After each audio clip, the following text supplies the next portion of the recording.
Une méga campagne Jésus sauve offre une transformation dans les domaines spirituels et médical dans la région de l'Afrique australe et de l'océan Indien. Aux Philippines, la saison 2 de Kids for Jesus, ou les enfants pour Jésus, stimule l'évangélisation dans les écoles adventistes et conduit à plus de 1100 baptêmes. Des Caraïbes à l'Asie, les efforts d'évangélisation déclenchent une vague de foi et de baptême de masse. À 91 ans, Judy inspire la communauté par le bénévolat et la solidarité avec ADRA Brésil. Voici ANN qui vous présente maintenant ces histoires inspirantes et d'autres venant du monde entier. Restez avec nous.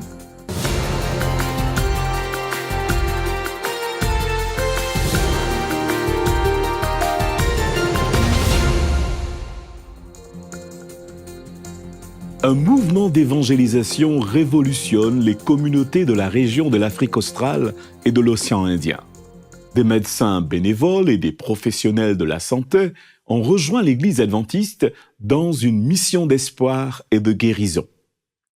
Découvrons l'impact de la méga-campagne Jésus sauve qui se poursuivra jusqu'en 2029 et qui cherche à connecter les cœurs et conduire les personnes vers le Christ. Noël Sibanda nous en dit plus.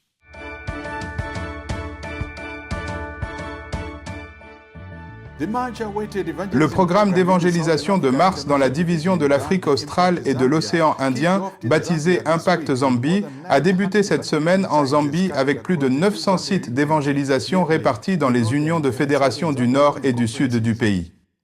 Les membres d'Église sont passionnés pour Jésus par les effets que pourrait avoir Impact Zambie sur la communauté. L'implication totale des membres.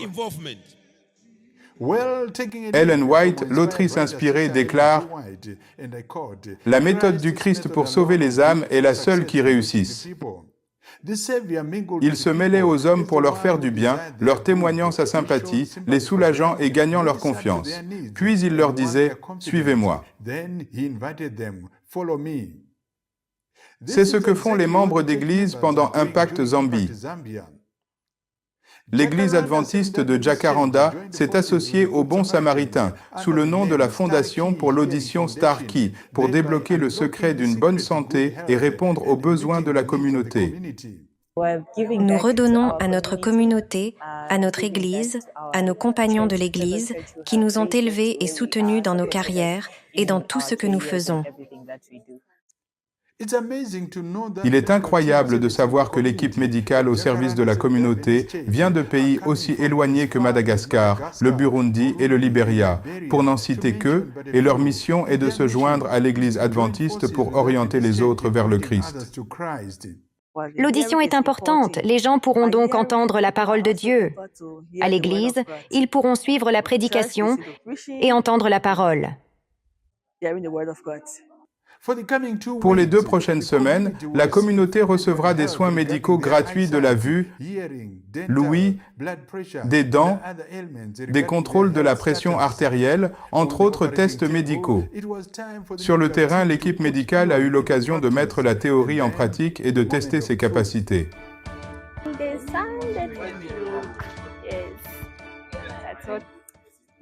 Bonjour, je m'appelle Christella Boutoyi. Je viens du Burundi. Je suis ici pour apprendre, aider et traiter l'audition des personnes. Pendant Impact Zambie, la communauté a été prise en charge gratuitement. Les contrôles médicaux offerts ont suscité une grande curiosité quant à l'identité des personnes soucieuses de leur santé. Quant aux bénéficiaires, ils sont très satisfaits des excellents services fournis gratuitement. Oh, c'est une grande bénédiction que je n'aurais jamais imaginée. Salut, je m'appelle Samuel et je voudrais remercier Starkey d'avoir nettoyé mes oreilles. C'est vraiment un privilège. Ils font du bon travail et ce n'est pas tous les jours que nous bénéficions de services de ce genre.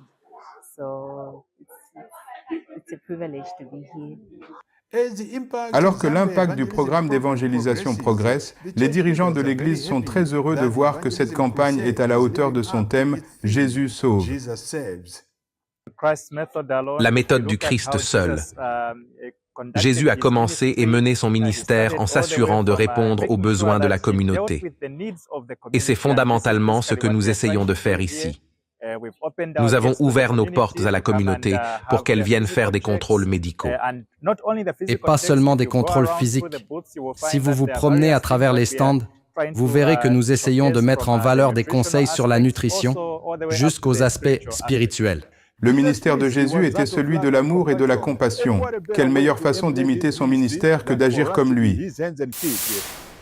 Après 3 décennies de planification et de construction, l'Église adventiste du 7e jour de Togoba Ier, en Papouasie-Nouvelle-Guinée, a enfin été consacrée lors d'une cérémonie spéciale.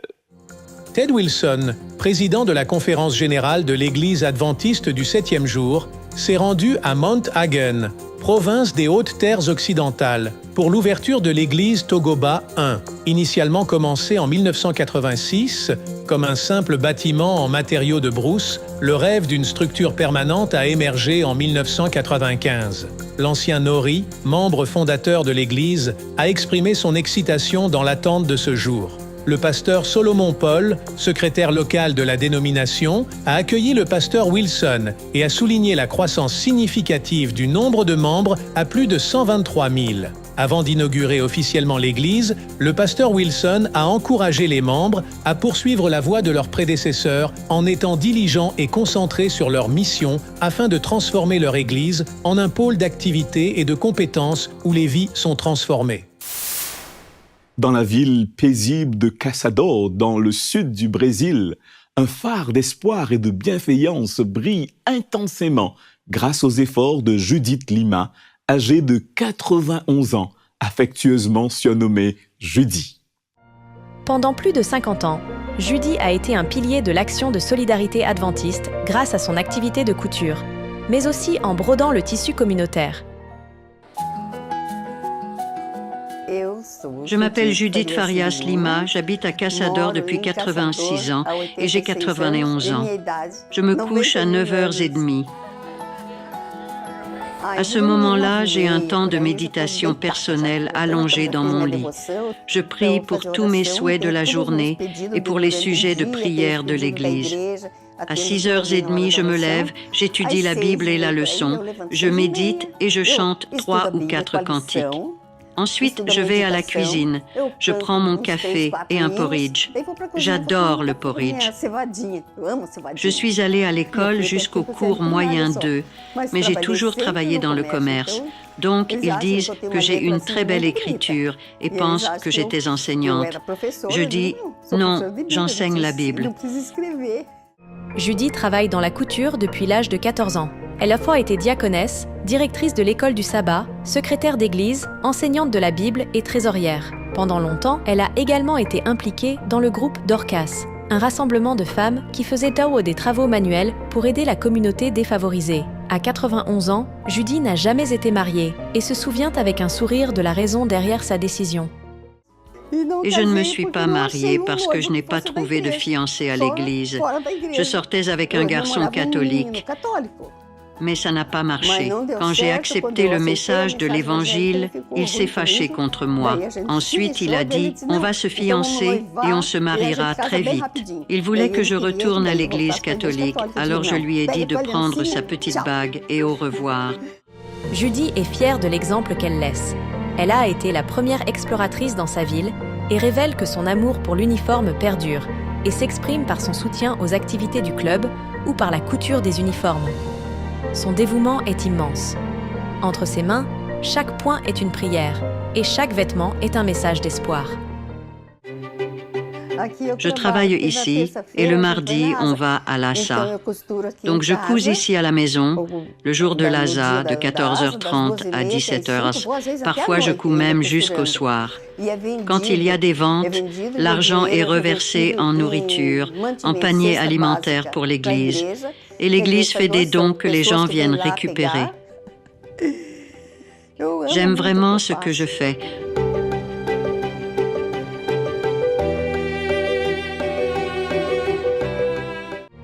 À 91 ans, ce que laisse Judy derrière elle est intimement lié au tissu de Caçador. À travers sa couture, elle a créé une communauté étroitement liée par l'amour et la solidarité. Elle possède un fort sens du but qui la guide dans tout ce qu'elle fait, comme elle l'explique. Le temps est déjà très court. Nous vivons sur les orteils de la statue de Nebuchadnezzar. Nous devons être prêts. Personne ne veut rester ici avec l'ennemi. Nous voulons avancer et emmener le plus de monde avec nous. Et le temps touche à sa fin. Il n'y a plus rien à faire. Celui qui est sauvé est sauvé. Celui qui est perdu est perdu. Il a déjà fait son choix.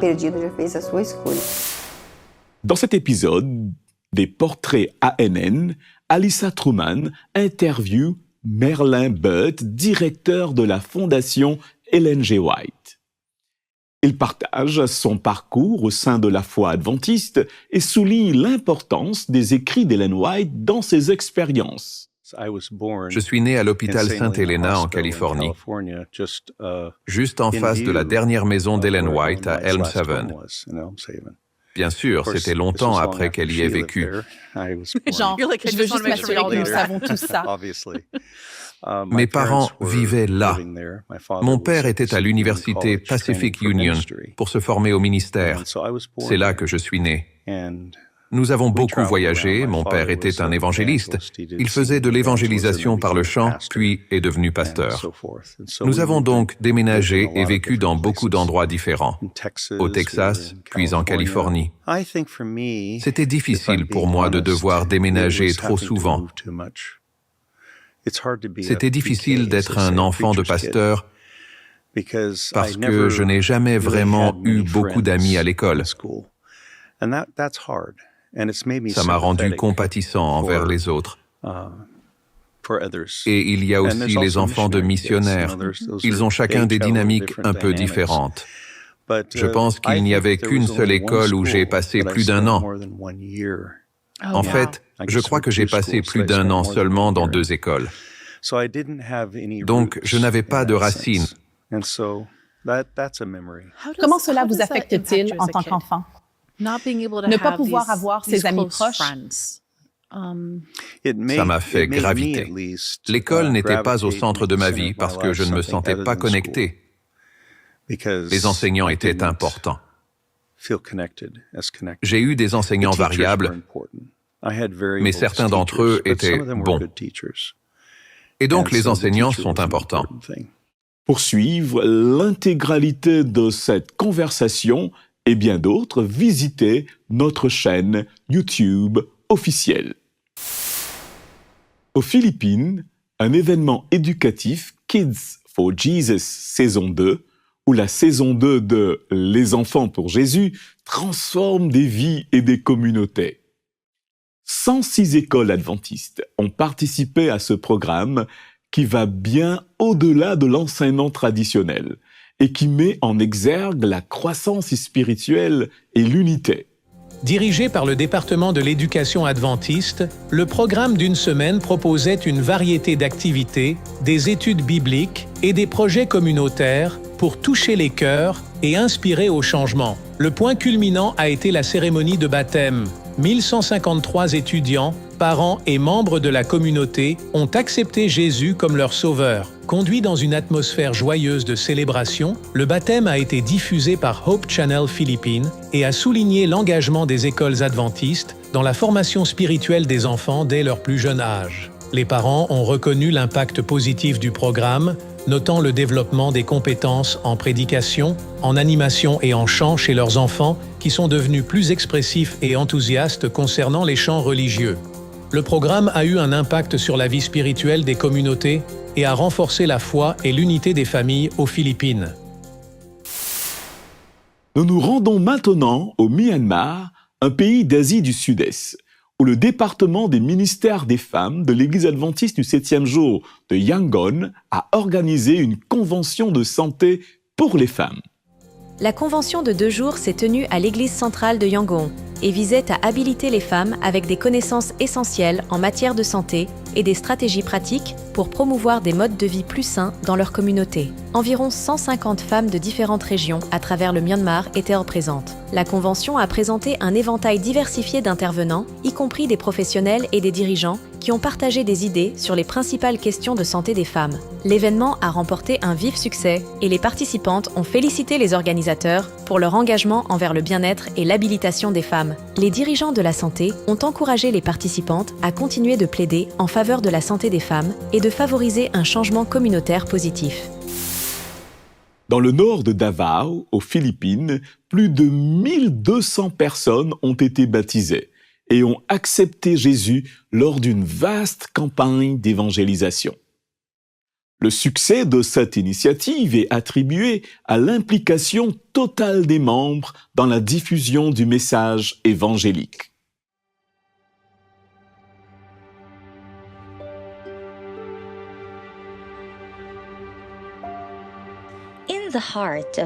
Au cœur de la mission du Nord de Davao, aux Philippines, parmi les paysages vibrants et la beauté majestueuse de la création, un appel divin résonnait.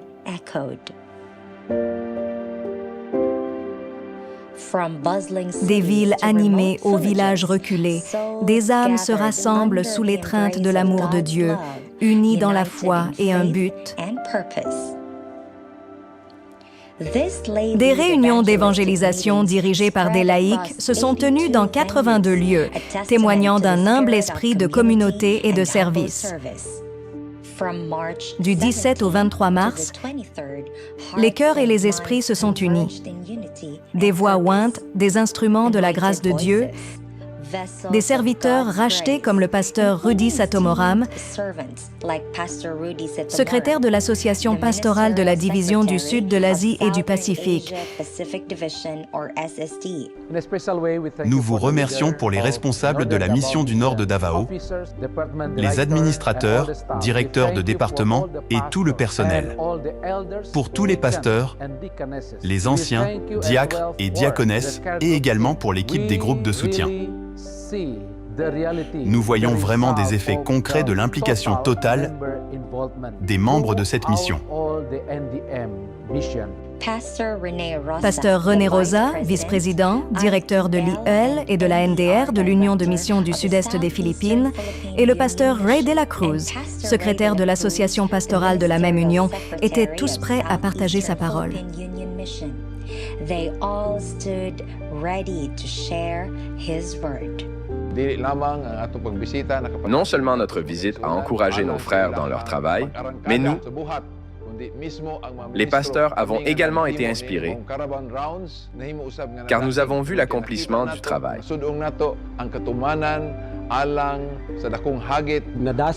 Frères et sœurs, j'ai été encouragé par l'enthousiasme des membres d'Église, des personnes âgées et de tout le monde, du plus jeune au plus âgé. Avec la chaleur de notre message, je peux vraiment dire que le Seigneur est sur le point de revenir.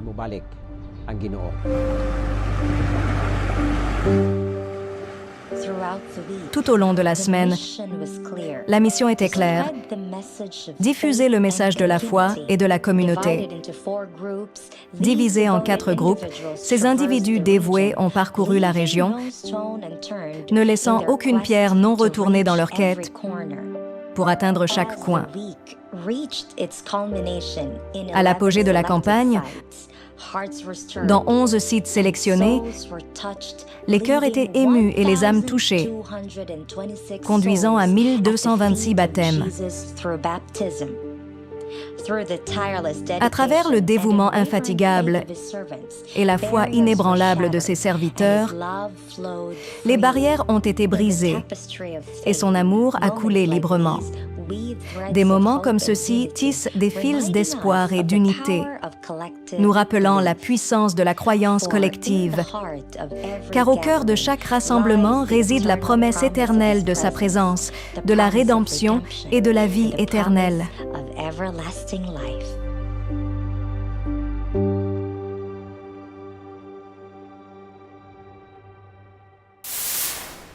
L'Église adventiste du 7e jour, dans la région interaméricaine, a célébré l'aboutissement d'efforts d'évangélisation intenses lors d'un programme diffusé en direct depuis San Pedro Sula à Honduras. Plus de 2000 membres d'Église et nouveaux croyants se sont rassemblés pour adorer, fraterniser et assister à des dizaines de baptêmes dans le cadre de l'initiative « Toute la famille en mission ». Le programme a commencé avec l'exécution du chant Majesté par l'orchestre symphonique local et une chorale accompagnée par la congrégation de l'Université technologique du Honduras à San Pedro Sula. Cela a été suivi par un défilé de drapeaux représentant les pays du territoire interaméricain. Le pasteur Adán Ramos, président de l'Église adventiste du 7e jour au Honduras, a accueilli les participants. Nous sommes très enthousiastes et heureux de vous accueillir en ce grand jour que nous attendons depuis de nombreux mois. Nous représentons tout d'abord toute l'Union du Honduras et les 8 unions qui se sont unies pour participer à ce grand effort missionnaire appelé « Épouser notre unique espérance ».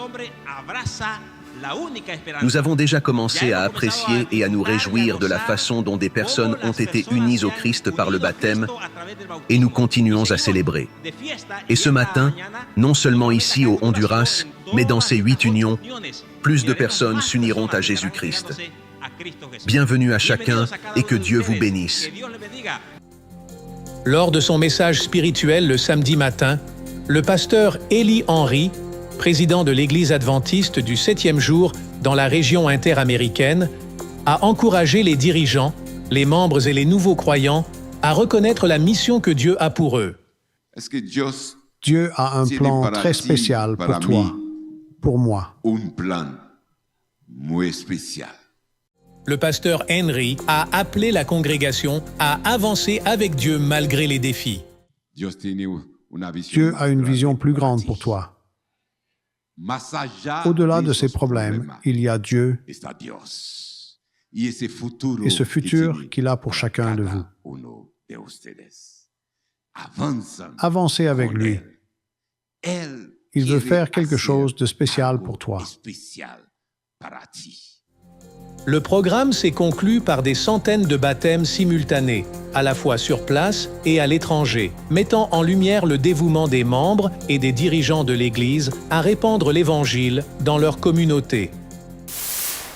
Nous nous rendons en Australie pour rencontrer Debbie, une ancienne toxicomane qui a trouvé de l'espoir au sein d'une communauté de sans-abri qu'elle connaissait autrefois.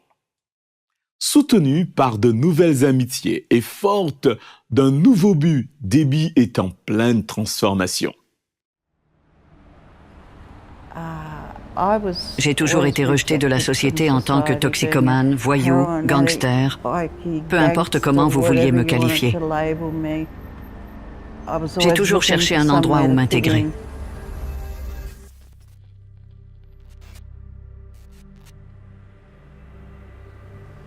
Je suis venue ici quand j'étais sans abri.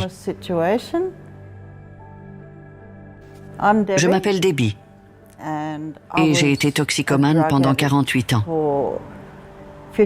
J'ai fait de la prison, j'ai suivi des cures de désintoxication, j'ai séjourné dans des refuges, j'ai subi des violences domestiques et ça m'a endurcie. Depuis le début, les drogues avaient ruiné ma vie. Il n'y avait jamais de repas, jamais de dîner sur la table. C'était toujours des luttes, après lutte, après lutte. Il y a 10 ans, je suis venue ici à la soupe populaire et je me souvenais toujours de la gentillesse des gens et de ce que je ressentais en partageant un repas communautaire. Ça m'a marqué. Un jour, j'ai vu tous les fruits et légumes. Je suis allée à la porte arrière et j'ai demandé « Est-ce que vous avez besoin d'un bénévole ?» Et le gars a dit « Oui, vous êtes la bienvenue. Venez demain à 8 heures. » Pour la première fois, j'avais cette responsabilité de me lever et d'aller quelque part.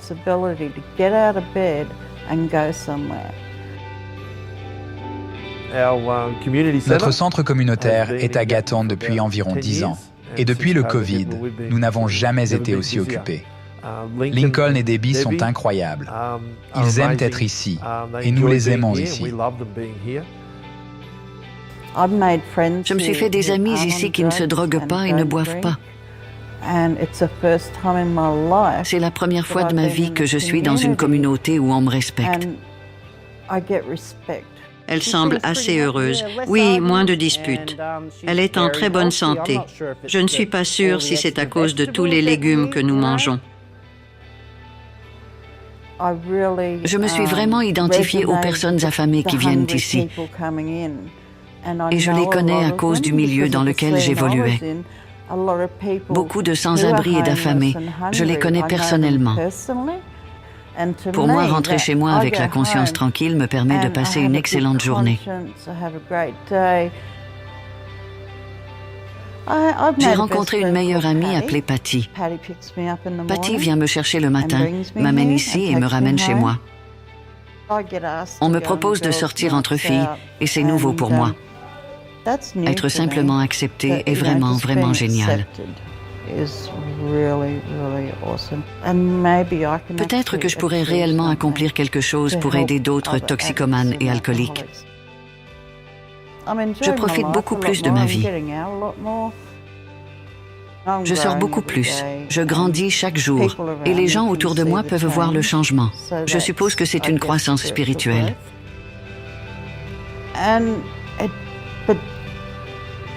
Il doit être en train de veiller sur moi. Vous avez suivi les actualités sur des actes de service, sur la foi, l'amour du prochain et l'espoir, réalisés par l'Église adventiste du 7e jour dans le monde entier. Présente dans plus de 200 pays, la dénomination désire servir comme le Christ, à travers ses membres, ses dirigeants, son siège administratif, ses institutions et ses ministères de soutien. Vous pouvez accéder à d'autres bonnes nouvelles en rejoignant les chaînes officielles de l'Église adventiste du 7e jour sur YouTube, Instagram et Facebook et explorer le site web d'ANN sur adventist.news. Partagez votre histoire de foi et laissez votre sujet de prière sur nos chaînes. Une équipe prie pour vous 24 heures sur 24. Avant de vous quitter, je vous laisse une excellente nouvelle tirée de Jérémie, le chapitre 17, le verset 7. Béni soit l'homme qui se confie dans l'Éternel et dont l'Éternel est l'espérance. Étudiez la Bible quotidiennement pour découvrir d'autres merveilleuses promesses d'espoir. Si Dieu le veut, nous nous retrouverons pour la prochaine édition des actualités ANN. Que Dieu vous bénisse.